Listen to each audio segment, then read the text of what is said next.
Hey guys, Michael here from michaelsherlock.com. It's February 22nd, 2011. There's been a lot of speculation about the iPad 2. We've really been expecting to hear about this from Apple previously. I originally was expecting something in late January, early February.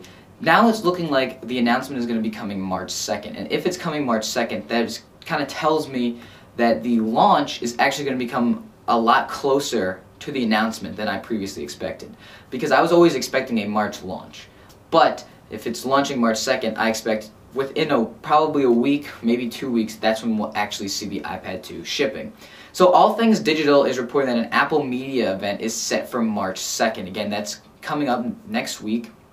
And one thing to note about this update is it's more of an evolutionary update. It's iPhone 3G to iPhone 3GS style. It's not revolutionary. It's not going to blow your mind and you're not going to go, oh my god, I need to update now, if you already have it. And that's really good for two reasons. If you're an early adopter, you're not going to feel completely blown out of the water and like, oh, my product is completely useless. But on the other side, if you're a new customer, you're like, yeah, you know what, I think I'm going to jump in now. It's refreshed, it's much more quick, it's nicer, I'm going to go ahead. So it's really a win-win for everybody out there.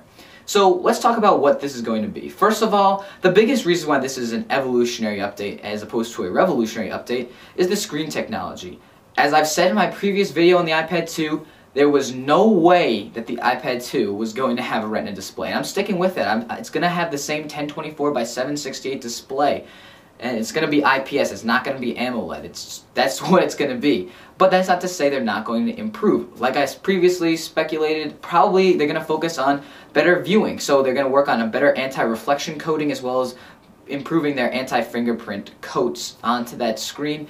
It's really important because when you go outside, the usability of the iPad decreases dramatically. And without having to increase the brightness level so much, if you can increase your anti-reflection coating, which doesn't exist now, Apple really likes their glossy stuff, that can really help out the iPad in outdoor viewing. One thing though, it's going to be thinner than the current iPad because the screen technology, they'll be able to shrink down after a year of manufacturing. Analysts are saying 30 to 33 to 35% of the thickness, which would be quite insane if they could make a tablet that size. But what's going to be powering this? We've seen the Zoom, that's got dual core, the Galaxy Tab 10.1, that's going to have a dual core processor if I remember correctly. So of course Apple is going to jump in as well with a dual core 1.2 gigahertz ARM CPU is what I'm expecting. They're going to improve the GPU as well if I can speak, possibly the Imagination SGX 543 processing engine, which would just completely blow the current iPad out of the water, so developers would be able to pump out, games that are so much better than they are right now. And going iPhone 4 style, I'm expecting 512 megabytes of RAM. Now, a lot of this is, kind of what I expected and kind of what I speculated upon about a few months ago when I talked about the iPad 2. One thing though, I don't think anymore that there's going to be a rear-facing camera. I would not be surprised if they just had a front-facing camera on there. Obviously, that's not going to be HD, but it'll be good enough for FaceTime video chat, which will be enabled on the iPad, similar to the way the iPod Touch does it through a email address.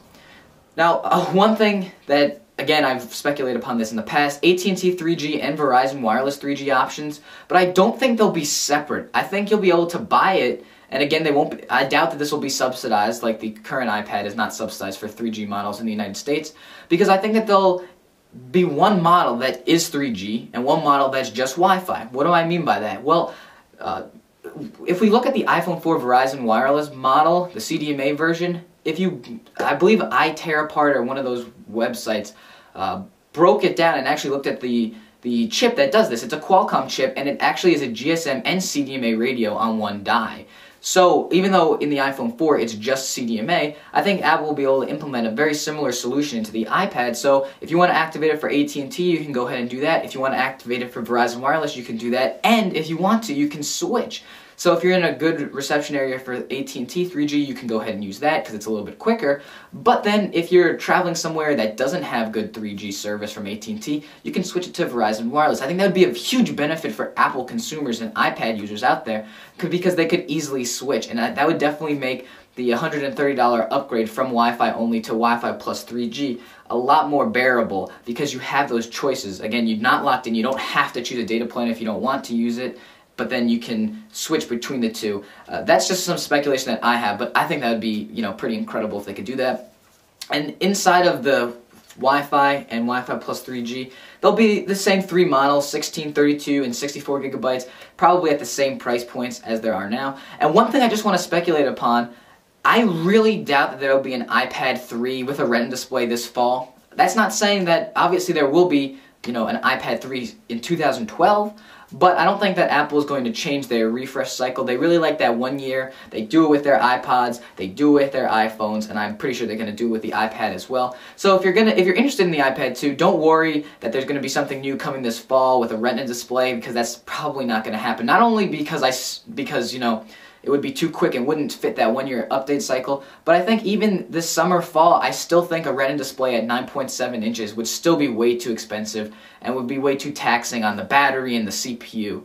But that's just my 2 cents. So I rambled on a little bit about that March 2nd update. I really expect the iPad 2 to finally be announced within the next few weeks because time's a ticking, and I still expect a Q1 announcement and launch of the iPad 2 for Apple. I'm Michael Sherlock from michaelsherlock.com. Are you excited for the iPad 2? Or do you think that I'm completely wrong and that the iPad 2 is going to have a 2 GHz dual-core CPU with a Retina display? I'd love to hear your feedback in the comments section below. Again, I'm Michael Sherlock from michaelsherlock.com. Thanks for watching, and have a nice day.